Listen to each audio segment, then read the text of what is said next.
These are all the mobs that should have been added to Minecraft if only they had won their respective Minecraft mob or biome vote. Like this mob, the Wildfire. This mob was announced in the original Minecraft mob vote, but it ended up losing out to the Phantom. However, we've added it in and it packs a serious punch. First and foremost, it's got a very powerful ranged attack that will actually shoot out flames around the area it is. Attacking this guy also leaves you prone from time to time to being meleeed by him, and as you can see, that deals a lot of damage as well. But you'll need to make sure that if you are maintaining a distance, that you don't get hit by its ranged fire attack, that it can still spawn in from time to time. You can attack it with a bow and arrow, and as you notice, the Wildfire's health slowly decreases. On top of that, the amount of shields that are surrounding it go down as well. Now that it's close to half health, you can see that it only has 2 of its shields remaining. I'm gonna go back into survival and take this puppy out from afar. And you'll want to make sure you do exactly that, because you'll want to keep the fire away from the Wildfire. Although when it dies, it does something quite unique. Allow me to deal the final blow here. Nice and killed, the Wildfire spawns in an oasis. Now, this isn't necessarily what it was going to do if it was added into Minecraft, but you know, my developers had a little bit of fun. On death, it drops its shield. And we'll show off what it does in a second, but for now, the Oasis also spawns in with a chest that can contain some serious goodies. And if any bad mobs happen to be nearby, you can actually activate your flame shield to cause massive amounts of damage to them. They can still break through the shield, but it does give you some seriously powerful defensive capabilities. And you can right-click it again to reactivate it. There's some weird movement on this block. It's our next mob that should have been added, the Termite. These mobs would have come out if the Savannah biome would have won Minecraft's biome vote. Instead, the biome that won that was the Taiga biome, which is what added foxes to the game. Termites can be found inside of infested savanna soil, which is an infested version of a new type of block known as savanna soil. If you happen to find some infested savanna soil, you can use it to collect the blocks which contain the termites in question. So now we have some soil here, and we can actually use this on other items. For example, placing some down near some already existing savanna soil will cause these blocks to slowly spread, causing even more infested soil to appear. We'll let that grow, and we'll for now show you the other ability termites work. If you were to plant one underneath an acacia tree, the infested termite block would eventually spread to the block above it, inevitably infesting this acacia tree as well. And once it's done that, it will slowly begin climbing through the rest of the tree in question, slowly spreading upwards and breaking the various logs found within, on top of causing more termites to appear. Oh, also, you can feed termites to chickens to cause them to spawn eggs more often. Or at least in theory, since it lost and all. Another mob that lost was the Meerkat mob. He's a cutie pie, isn't he? Meerkats would have been added if the desert biome won the biome vote, and like the termites, lost out to the foxes. The meerkat loves eating termites out of infested soil, and if left to its own devices, will eventually clear them of any blocks. They can also be tamed with any infested soil that you may have collected. Come here, buddy. I'm trying to feed you. Once tamed, meerkats will give off a particle effect if there happens to be any hostile mobs nearby, as indicated by the interesting shower, whatever this particle effect looks like. That thing when the villagers get mad at you? Yeah, that's what I'm talking about. Now, if that ended up being the way they were going to be added into game, I'm frankly kind of glad that they happened to lose, because that's not that much. The next mob that should have been added if it won was the Copper Golem. It ended up losing out to the Allay mob. It was planned to interact very nicely with redstone, or in this case, leading us to special things like iron. That's right, the Copper Golem has a magnetic attraction to certain ores such as iron, or from time to time will begin tinkering with nearby redstone.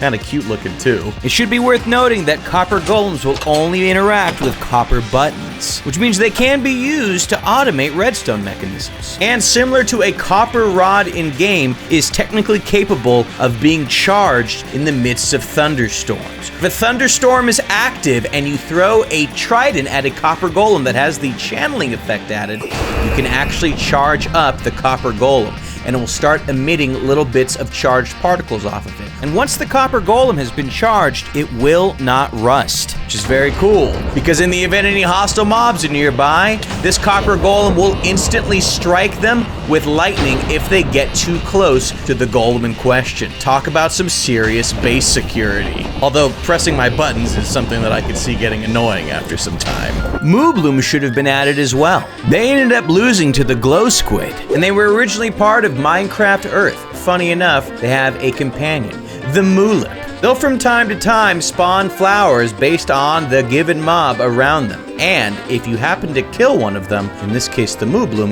you can get a new drop as well. This drop, it's known as fertilizer. The Moobloom drops it, as does the Moolip. It can be used to instantly grow nearby crops. As you can see, we got 5 wheat for using that instant fertilizer. And if your hunger's low like mine, by using it up, you'll actually refill your hunger bar entirely. More interesting than that, if there's a bunch of bees around a Moobloom and you feed it, it will cause the bees to automatically become pollinated once they're near the Moobloom, which also causes your crops to grow faster as well. And perhaps even more wild than that, you can actually crossbreed Mooblooms as well as Moolips, and doing so will get you a unique hybrid between both of them, eventually causing it to grow to full size. What a happy family.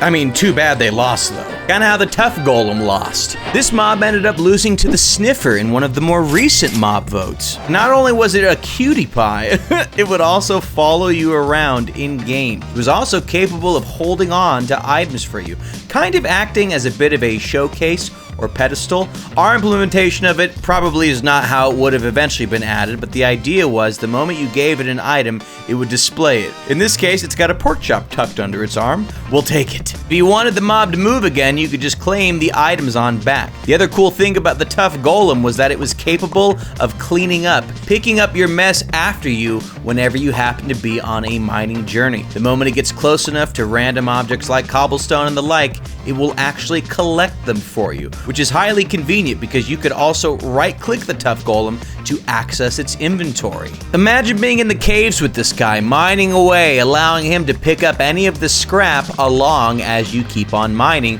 searching for the real gems. Literally, iron, diamonds. Meanwhile, your boy's picking up all the extras so that you can build a nice house once you've finished spelunking. Now, this guy's a little bit wonky on death. I'm gonna keep my distance because the moment the tough golem ends up dying, for whatever reason, he'll actually spawn in a lava block, destroying any of the items it was holding and presenting a serious danger to any nearby adventurers. Aye. Another mob that lost was the Rascal mob. Look at you. This poor rascal also lost to the sniffer in the mob vote. They were meant to be a unique ally for any players that found themselves inside of cave systems. In this case, giving a rascal a torch will cause it to disappear in a puff of smoke. Now, if you're fortunate enough to find where it teleported to, you could use another torch on it to cause it to do the same. And in the event you found it dancing for the 3rd time using a torch on it, it would reward you with an enchanted pickaxe that had a random enchantment, in this case fortune, as well as by transmuting a handful of nearby blocks into ore blocks. I'm kinda glad you weren't added. You kinda creep me out, dude. We find ourselves in the snow to check out the next loser, the Iceologer. He seems mad about it. This poor guy also lost to the glow squid, but he was meant to have some pretty cool effects. First of all, our rendition of it's a little bit different than what was represented in the mob votes preview, but right now he attacks you, can give you slowness, and if you're not careful, time to time will bury you within ice. So I'd recommend you have a shovel handy, otherwise you may end up taking some serious chill damage. You gotta chill out, dude. And honestly, they should have called you the Chillager. On top of that, Iceologers will also deflect any inbound arrows, freezing them in place. Or at least for, reflecting them back. I thought it sounded good. Oh, now killing this guy will yield a new drop, ice shards. And if you collect a few of these ice shards, you can use it to create an ice staff. This weapon can be used to not only stun mobs in place, but deal damage to them as well. I don't know if this was part of the original update, but I think it's pretty cool if you ask me. You can spam it like a wonder. Nice. Sorry, ice. Bruh. I had to. All right, fine.